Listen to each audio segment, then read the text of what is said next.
Ibu korban bully di Cilacap teriak sambil nangis ketemu pelaku tak mau makan ratapi kondisi anaknya.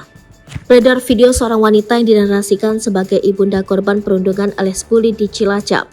Wanita tersebut tampak tak bisa menahan emosinya ketika bertemu dengan tukang bully anaknya. Namun, bagaimana fakta dari video tersebut? Video tersebut diunggah oleh akun TikTok Yun April hingga akhirnya viral di media sosial. Pemilik akun menarasikan wanita tersebut merupakan ibunda dari korban perundungan yang baru-baru ini terjadi di Cilacap. Ternyata faktanya wanita di video tersebut adalah ibunda korban pembulian di Cirebon, bukan Cilacap.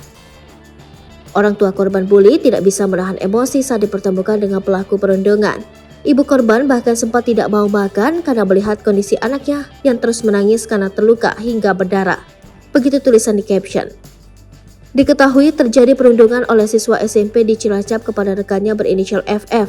Kapolresta Cilacap Kombes Fanky Ane Sugiharto mengatakan perundungan itu bermula dari persoalan sepele. MK tidak terima lantaran korban mengaku-ngaku sebagai anggota kelompok barisan siswa yang dipimpin olehnya.